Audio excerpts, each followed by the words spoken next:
Hello guys. Last time हम देख रहे थे कि कुछ एलएलएम्स के बेसिक्स के बारे में और कुछ मॉडल्स के बारे में और उसका कुछ बेसिक आर्किटेक्चर के बारे में। इस वीडियो में देखने वाले हैं कि अगर आपने कोई पर्टिकुलर एप्लीकेशन आपका माइंड में है, उसको डेवलप करना है यूजिंग एन एलएलएम, वो कैसे कर सकते हैं। तो मेन यूसेज का जो मेन 90% एप्लीकेशन जो होते हैं यूजुअली आप देख सकते हैं कि वो सब एपीएस के थ्रू होते हैं। अभी एपीएस क्या है?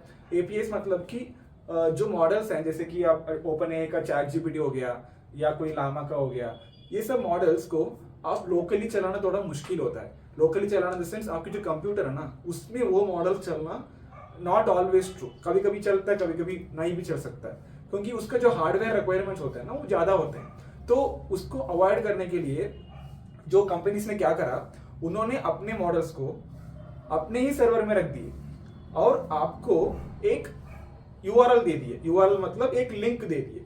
आप उस लिंक में क्वेश्चन कर सकते हो, क्वेरी कर सकते हो using HTTP request type of thing. फिर वो आपको रेस्पॉन्स देंगे using the operations of LLM. तो इसको हम यूजिंग एपीआई रिक्वेस्ट बोलते हैं, यूजुअली एपीआई कॉल बोलते हैं। तो using an API we can actually access very big models also. जैसे ओपन एआई ने कल को एक नया मॉडल लेके आया जो बहुत पावरफुल है। आपका जो एप्लीकेशन है ना, वो अनडिस्टर्ब्ड रहेगा, क्योंकि आपको तो बस एक कॉल करना है। तो आप कल तक आपने जीपीटी 3 में कर रहे थे, अभी जीपीटी 4 वो आ गया, तो कोई प्रॉब्लम नहीं है। आपको बस जो यूआरएल है उसका एंड पॉइंट होती है, उसको चेंज करना है, मॉडल को सिलेक्ट करने का, that's it. So your application will still be intact और it will be improved also. तो इसीलिए most of the like developers goes to API's way of working. अभी इसमें भी दो बात आती है। ओपन ए जब बात कर रहे हैं ना, उनको एपीआई को एक्सेस करने के लिए आपको यूजुअली पे करना पड़ता है, क्योंकि it is not the open source model. तो इसको पे करने से ही आपको एक्सेस करने का परमिशन मिलेगा। तो परमिशन कैसे मिलता है? आपको एक की दिया जाएगा, जैसे हम लोग विंडोज की बोलते हैं ना, विंडोज को एक्टिवेट करने के लिए की होता है। सिमिलर वे ओपन ए का जो सर्वर है, वहां पे जो मॉडल्स है, उनको एक्सेस करने के लिए भी आपको एक की दिया जाता है। आपके वो अकाउंट से लिंक्ड रहता है, गूगल अकाउंट से। तो अगर वो की है तो आप मॉडल्स को ऑन पे बेसिस यूज कर सकते हैं। अभी similar way there is another company, Grok बोल के कंपनी है, वो भी ऐसे क्लाउड में अपना मॉडल रखते हैं। ये इलॉन मस्क की कंपनी है, वो लोग भी आजकल कुछ बेटर मॉडल्स बना रहे हैं। अब तीसरा बात आता है ग्रॉक बोल के, GROQ। अब ग्रॉक के और क्यू दोनों अलग अलग चीज है। GROK, Grok is a company who builds model. GROQ, Grok is a cloud server who just provides model for the usage. इनका मतलब GROQ, Grok के लिए there is no self model, मतलब उनका खुद का कोई मॉडल नहीं है। उन्होंने क्या किया, जो भी मॉडल्स पब्लिक है, जो भी ओपन सोर्स मॉडल्स है, उनको लिए अपने क्लाउड में उसको चला दिए। उसको एक्सेस करने का जो एंड पॉइंट है, लिंक है, वो यूजर्स को दे दिए, बोले भाई तुम फ्री में चला लो करके। अब उसको एक्सेस करने के लिए भी एक लिमिटेशन रहता है, लाइक एक कोटा रहता है, बट वो भी बहुत लाइक सफिशिएंट रहता है कि आप सीखने के पर्पस के लिए यूज कर सकते हो। उसके टाइम पे एक्सेस करने के लिए सिमिलरली आपको एक की दिया जाता है, ग्रॉक एपीआई की बोलते हैं उसको, वो की दिया जाता है। उसको अगर आप एक बार साइन इन करने के बाद आप ले लेंगे, अपने एप्लीकेशन में डाल सकते हैं और आराम से आप उस मॉडल को क्वेरी करके आंसर ले सकते हैं। अभी इसको एपीआई की जनरेट करने के लिए कोई पैसा देने की जरूरत नहीं है। फॉर पर्टिकुलर टायर वो ओपन रहता है। अब उसमें भी एक ही डिफरेंस है कि आपको चैट जीपीटी नहीं मिलेगा उधर। Chat GPT is open AI model, तो वो ओपन सोर्स नहीं है, तो इसीलिए आपको ग्रॉक के अंदर चैट जीपीटी नहीं मिलेगा। बट आपको बेटर मॉडल्स भी मिलेंगे, जैसे गेमा हो गया, मिस्ट्रल हो गया, लामा 3.3 हो गया। ये भी बहुत पावरफुल मॉडल्स होते हैं, बट ओपन सोर्स है, तो वो ग्रॉक के अंदर आराम से मिल जाएगा आपको। तो अभी हम सोच सकते हैं कि एपीआई में प्रॉब्लम क्या है, फिर सब तो प्रॉब्लम सॉल्व है, छोड़ दो।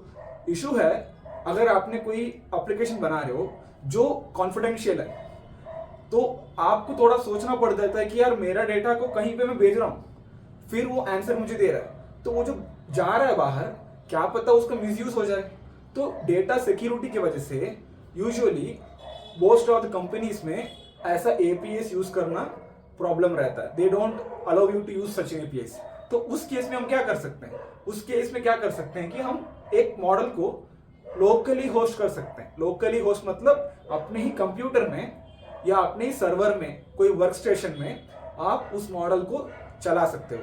तो उसके लिए बट थोड़ा सा हार्डवेयर कॉन्फ़िगरेशन आपको करना पड़ेगा, जीपीयू कॉन्फ़िगरेशन होना जरूरी होता है कभी कभी। बट अगर आपके पास वो करने का लाइक टाइम एंड एनर्जी है तो बिल्कुल आप कर सकते हो, और वो मॉडल को आप लोकली ही चला सकते हो। तो इससे क्या होता है कि आपको डेटा कहीं बाहर जाने का डर नहीं रहता। अभी उसके लिए जो फेमस प्लेटफॉर्म क्या है वो है Ollama. Ollama is not a model. लोगों को लगता है कि ओलामा एक मॉडल, लामा टाइप का मॉडल है, नहीं।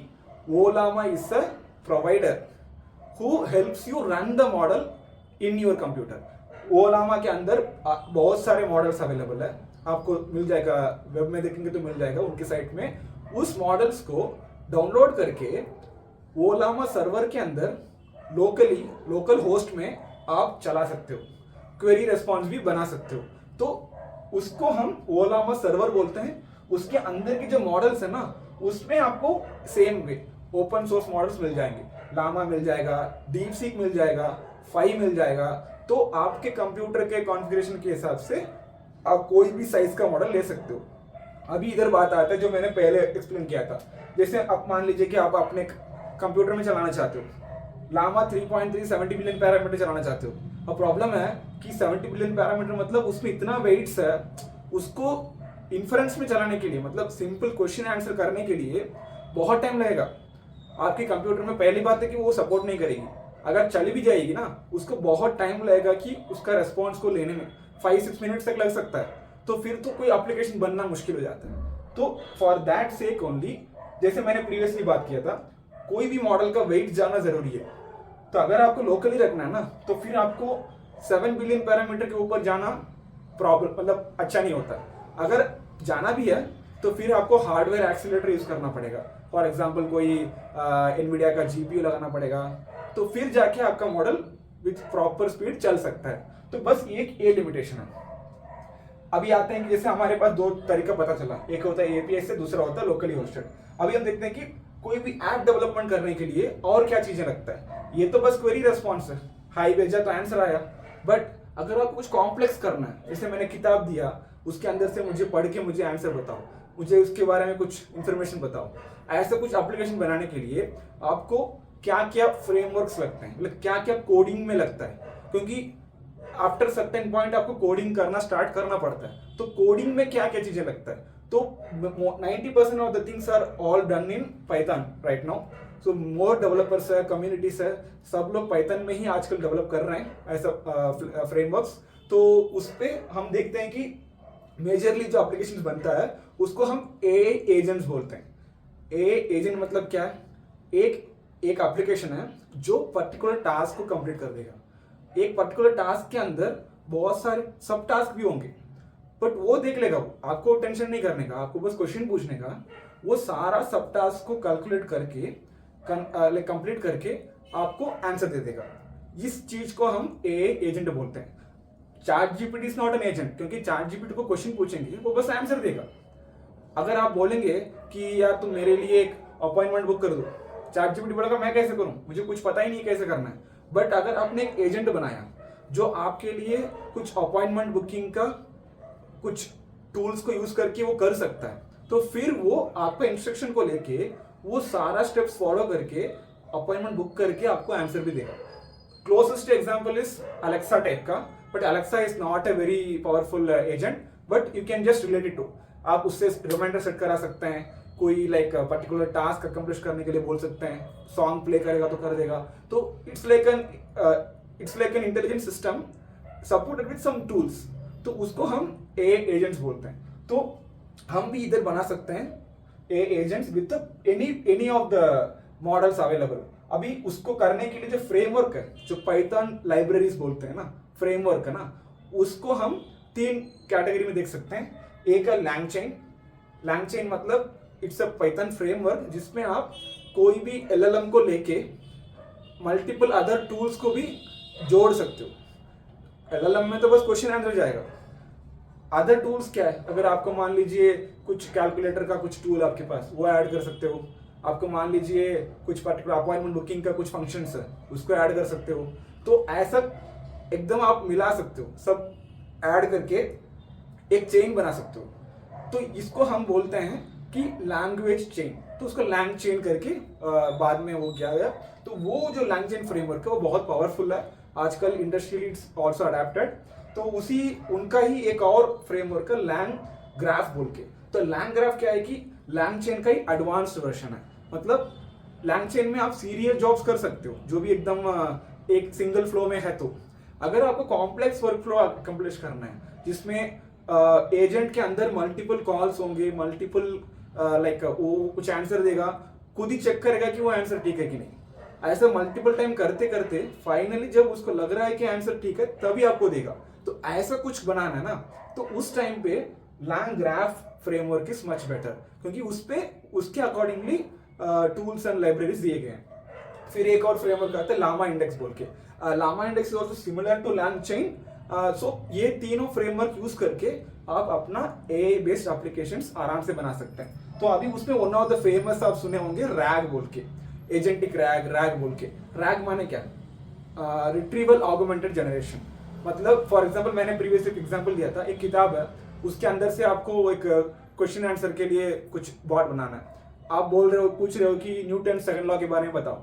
अभी आप सोचिए, एक एलएलएम को कैसे पता है कि इस किताब में न्यूटन सेकंड लॉ कहाँ पे है? अगर मान लीजिए उसको पहले से नहीं पता, क्योंकि अगर उसको प्री ट्रेनिंग में दिया गया तो उसको पता भी होगा। अगर मान लीजिए आपने ऐसा क्वेश्चन पूछा जो उसको पहले से नहीं पता है, तो आप क्या करोगे? किताब में बोलोगे कि यार ये इस किताब में इस लोकेशन पे वो इंफॉर्मेशन अवेलेबल है। अगर वो आप बता देंगे ना, फिर वो उसको समझ के आपको आंसर दे देगा। तो इसको रिट्रीवल ऑगमेंटेशन बोलते हैं। मतलब आपने रिट्रीव करके फिर उसको दिया इंफॉर्मेशन को। तो रिट्रीव करने का जो प्रोसेस होता है ना, तो वो भी हम एआई के थ्रू कर सकते हैं। तो इसमें क्या करते हैं पहले कि जैसे हमको खुद क्वेश्चन आ रहा है कि tell me about Newton second law. आप क्या करेंगे? जैसे 10th क्लास का किताब मैंने आपको दे दिया एनसीईआरटी का, तो आप पहले क्या करेंगे कि पहले ओपन करेंगे, इंडेक्स में जाके देखेंगे कि इंडेक्स पेज में सेकंड लॉ ऑफ मोशन, मतलब लॉस ऑफ मोशन के बारे में कोई चैप्टर है क्या करके। उसमें केमिस्ट्री भी रहेगा, बायोलॉजी भी रहेगा, कुछ और भी रहेगा, बट आपको पता है कि ये फिजिक्स सेक्शन के अंदर ही होगा। तो आप पहले इंडेक्सिंग में देखेंगे, इंडेक्स पेज से चैप्टर नंबर निकालेंगे, फिर चैप्टर के अंदर जाके आपके क्वेश्चन का आंसर ढूंढेंगे। सेम चीज रैग में होता है। तो पहले क्या होता है कि आपने पूछेंगे कि मुझे बताओ कि न्यूटन सेकंड लॉ के बारे में बताओ। वो क्या करेगा? एआई पहले आपकी किताब का जो इंडेक्स है ना, उसमें जाएगा। यहाँ इंडेक्स मतलब एआई का खुद का एक इंडेक्स होता है। उसमें जाके देखेगा कि कौन सा चैप्टर में न्यूटन लॉ के बारे में बात किया जा रहा है। अगर चैप्टर नंबर 7 है तो फिर वो चैप्टर नंबर 7 के अंदर जाएगा, एक एक सेक्शन में ढूंढेगा, फिर आपके क्वेश्चन को आंसर देगा। तो ये जो प्रोसेस है ना, रिट्रीवल ऑगमेंटेशन, उसको रिट्रीव करके फिर वो आंसर देगा। तो इसको हम रिट्रीवल ऑगमेंटेशन बोलते हैं। जब हम रिट्रीव करने की बात कर रहे थे ना, अगर हम हर बार इंडेक्स को जाके देखने के लिए बोलेंगे ना, तो एप्लीकेशन थोड़ा स्लो हो जाएगा। तो उसको थोड़ा एफिशिएंट बनाने के लिए हमने क्या करा है कि वेक्टर डीबी स्टोर करके बनाया। वेक्टर डीबी मतलब कुछ नहीं है, जो भी आपका चैप्टर है ना, उसको मैथमेटिकली एक ब्लॉक बना के रख देंगे। मतलब मैथमेटिकली हम एक वेक्टर बना के रख देंगे उसको। जब भी यूजर कुछ क्वेश्चन पूछेगा, जैसे एक ब्लॉक का बायोलॉजी का है, दूसरा ब्लॉक का फिजिक्स का है, उसके अंदर लॉस ऑफ मोशन का एक ब्लॉक है, एक वेक्टर है। अगर कोई क्वेश्चन पूछ रहा है कि यार मुझे बताओ कि न्यूटन लॉस ऑफ मोशन के बारे में, तो वो मैच करेगा जो फिजिक्स के अंदर जो लॉस ऑफ मोशन वाला चैप्टर था ना, उसके साथ मैच करेगा। बायोलॉजी के साथ मैच नहीं करेगा, क्योंकि वो दोनों अलग अलग चीजें हैं। तो इसको हम टेक्स्ट एम्बेडिंग भी बोलते हैं। हमने प्रीवियसली डिस्कस किया था एम्बेडिंग क्या है। तो टेक्स्ट एम्बेड कर देते हैं हर चैप्टर को बेसिकली, फिर उसके साथ हमारा क्वेरी को मैच करके फिर हम उस चैप्टर को लेके we can give it to an Llama model और LLM models to work further. तो इसमें जो मैंने बोला था ना, एम्बेड करके रखते हैं, तो एम्बेडिंग प्रोसेस को भी हम थोड़ा ऑटोमेट करके स्टार्टिंग में ही स्टोर कर देते हैं। हर बार नहीं करेंगे, आप कितने बार भी क्वेश्चन पूछिए, एम्बेडिंग तो एक बार बन जाएगा। तो उसको स्टोर करने के दो जगह है, एक पाइनकोन है दूसरा फेस करके एक है। जो पाइनकोन और फेस है ना, ये दोनों एक लाइब्रेरीज होते हैं जो आपको वेक्टर्स को स्टोर करने में मदद करते हैं। तो अब ये जब एप्लीकेशन हम जो बात कर रहे हैं ना, ये सारे एप्लीकेशंस बेसिक इन्फरेंसिंग में डिपेंडेंट था। इन्फ्रेंसिंग माने ऑलरेडी जो प्री ट्रेन्ड एआईस है, जो आपको कमर्शियली अवेलेबल है ना, उसको आपने लिया, थोड़ा सा उसमें क्वेश्चन प्रॉम्प्ट वॉम्प्ट ऐड करे, थोड़ा सा कॉन्टेक्स्ट दे दिए, जैसे रैग में हमने दिया था चैप्टर, वो कॉन्टेक्स्ट बोलते हैं, कॉन्टेक्स्ट दे दिए और आपको आंसर मिल गया। तो ये एक प्रॉपर लाइक एप्लीकेशन है। अगर आप चाहते हो नहीं मैं एक ऐसा बॉट बनाना चाहता हूँ या ऐसा कोई मॉडल बनाना चाह रहा हूँ जिसको पहले से मेरा इन्फॉर्मेशन पता हो, जैसे आप पूछ रहे हो कि तुम मेरा नाम बताओ, कोई भी मॉडल को पता नहीं होगा, लाइक बाई बेस्ड मॉडल्स को पता नहीं रहते हैं, क्योंकि they are not trained on your data, they are trained on publicly available data. उसको पता है कि इंडियन प्रेसिडेंट कौन है, बट उसको ये नहीं पता है कि आप कौन, तो क्योंकि उसका पर्सनल डेटा नहीं रहता उसके पास। तो ऐसा कुछ कस्टम डेटा को डालने के लिए, उसको सिखाने के लिए आपको क्या करना पड़ता है कि उस मॉडल को फाइन ट्यून करना पड़ता है। तो फाइन ट्यून मतलब मैंने प्रीवियसली बताया था, अगर आपको मॉडल का आर्किटेक्चर के बारे में आइडिया है तो आप उसके जो वेट्स है ना, वेट्स माने जो पैरामीट्रिक वेट्स होते हैं जिसमें actually memory kind of stored है, लाइक काइंड ऑफ, उसको आप मॉडिफाई कर सकते हो अपने हिसाब से। तो जाके अगर आपने क्वेश्चन पूछेंगे ना तो वो उसके हिसाब से आंसर दे सकता है। तो वो भी हम कर सकते हैं ऑन ओपन मॉडल्स ओनली, क्योंकि जो क्लोज्ड मॉडल्स जैसे ओपन एआई जीपीटी है वो हमको पता भी नहीं है वेट्स क्या है, उन्होंने अपना वेट्स एक्सपोज नहीं किया। बट आप लामा की बात करेंगे ना, उन्होंने अपना वेट्स एक्सपोज करे। तो जो जैसे मैंने बोला था, आप उस मॉडल को डाउनलोड कर सकते हो, डाउनलोड करके उस पर आप अपने डेटा सेट को लेके उसको फाइन ट्यून कर सकते हो, मतलब उसको सिखा सकते हो। तो इसको फाइन ट्यूनिंग बोलते हैं। तो सिखाने के लिए प्रॉब्लम हो जाता है, यार मैं कैसे करूं, लैपटॉप में तो इशू है ऑफ कोर्स। उसके लिए यूजुअली डेवलपर्स यूज करते हैं गूगल कोलैब्स को। Google Colab is cloud based development environment, जहां पे आप कोई भी टूल चला सकते हो, कोई भी कोड चला सकते हो without need to worrying about the environment setup. जैसे मेरा पिप इंस्टॉल नहीं चल रहा है, वो नहीं चल रहा है, ये नहीं, कोई इशू नहीं, उसमें सब कुछ इंस्टॉल हो जाता है, आप आराम से चला सकते हो। सिंस जो मॉडल्स भी हेवी होते हैं, उनको ट्रेनिंग भी बहुत हेफ्टी होती है, अपने system can not handle it. अगर आपके पास जीपीयूस नहीं है तो नहीं कर सकते हो। In that case better option है कि आप उसको गूगल कोलैब में रख दीजिए, वहां पे ट्रेन कीजिए अपने डेटा को लेके।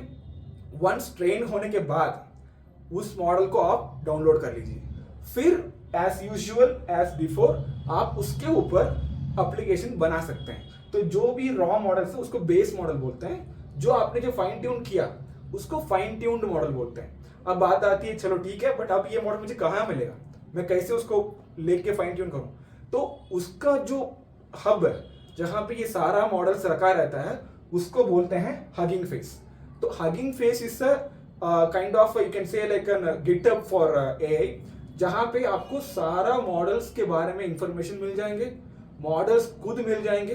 तो आप उस मॉडल्स को लेके उसके अंदर ट्रांसफॉर्मर्स मिल जाएंगे आपको, लाइक जो भी एआई रिलेटेड जो भी मॉडल्स है, जो भी लाइब्रेरीज है, वो हगिंग फेस के अंदर मिल जाएगा।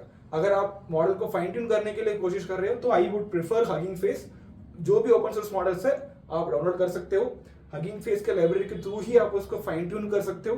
फाइन ट्यून करने के बाद अगर आपको चाहिए तो अपलोड भी कर सकते हो।